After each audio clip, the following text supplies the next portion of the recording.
dirancang mekanisme dialognya biar yang sana juga memahami kita, kita juga menghargai dia.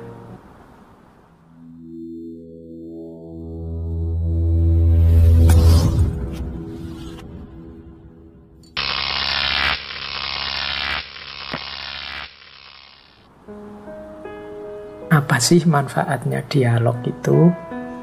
Ya, dialog itu berarti informasi yang tidak tunggal, tapi informasi dari dua arah. Manfaatnya apa? Ada 3 manfaatnya, yaitu yang pertama, saling memahami lebih serius, lebih mendalam. Kemarin belum paham, setelah dialog aku ngerti, oh maksudnya ini toh. Oh ini disakralkan oleh tetanggaku yang keyakinannya beda, ini berarti aku jangan sembarangan sama itu.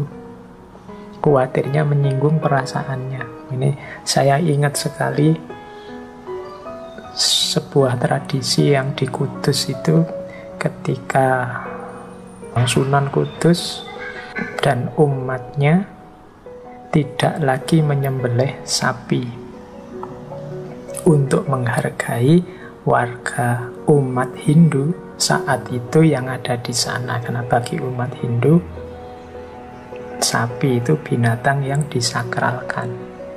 Loh, ini kalau kita egois, yang sifatnya cuek tadi, yang hanya membiarkan tadi, tidak mau memahami dengan serius, susah bagi kita untuk meniru kearifan Sunan Kudus tadi.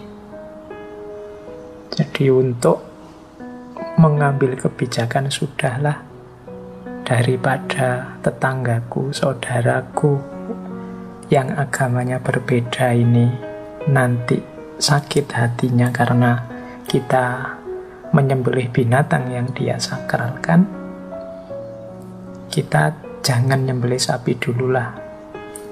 Toh yo dagingnya sapi bisa diganti dengan kerbau. Jadi di sini kalau bikin soto ya sotonya pakai kerbau saja, bikin masakan pakai kerbau saja, jangan pakai sapi. Kebijaksanaan, kearifan seperti ini lahir karena bisa memahami dengan serius.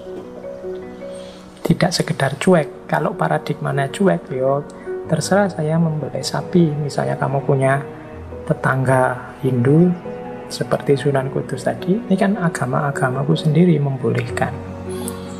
Ya bukan berarti terus kita jangan menyembelih sapi, ya monggo, tapi dilaksanakan sedemikian rupa sehingga tidak menyakiti, tidak menyinggung.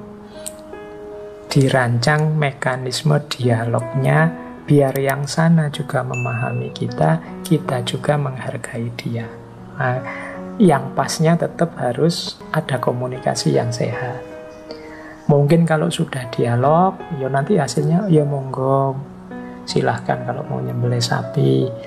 Tapi mohon maaf bagi kita, karena sapi itu sakral, maka kalau pas nyembelih saya ndak diwajibkan ikut hadir melihat ya, ndak diwajibkan untuk ikut menikmati hasilnya dan macam-macam. Ya monggo, kalau itu hasilnya dialog namanya. Tapi lahir karena komunikasi yang sehat, karena kemauan untuk saling memahami dan menghargai. Yang pertama itu.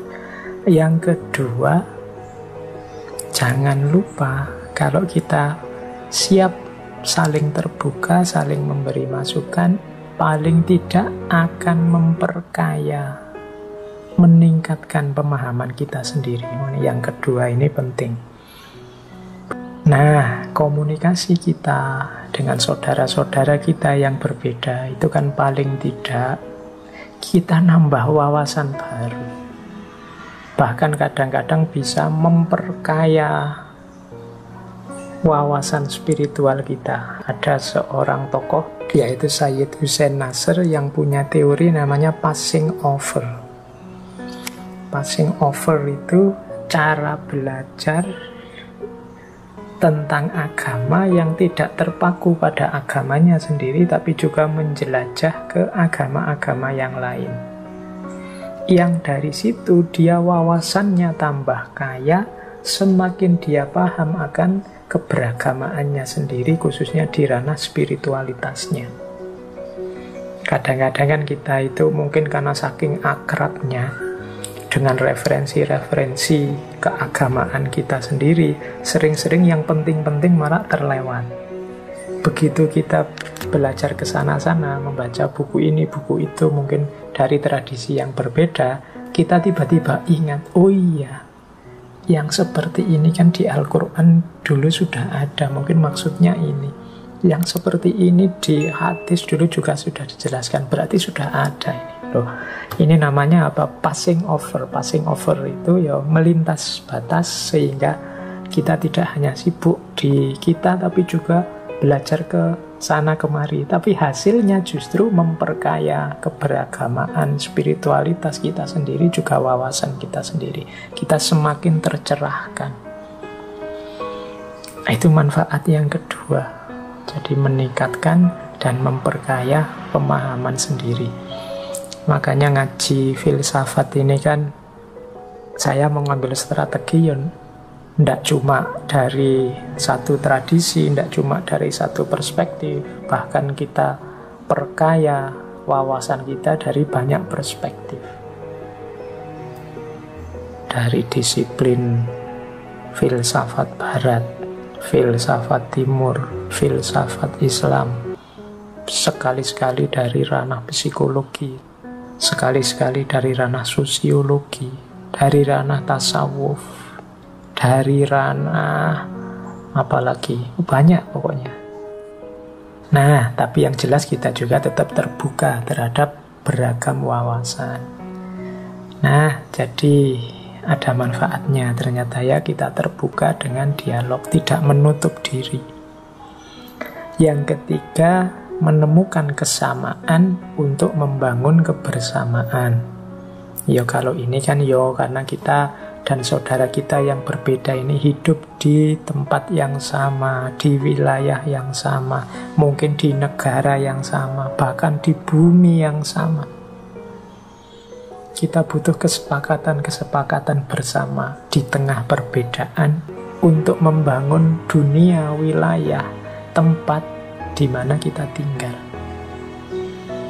Kita ini berbeda, tapi lingkungan kita kan harus kondusif untuk anak cucu kita. Masa harus konflik terus, tawuran terus, memperebutkan kebenaran yang satu. Padahal secara sunnatullah ya kita ini manusia pasti beragam. Seperti dijelaskan tadi. Berarti apa? Ayo kita atur hidup bersama. Kita merancang manajemen sosial yang produktif. Nah, itu gunanya dialog.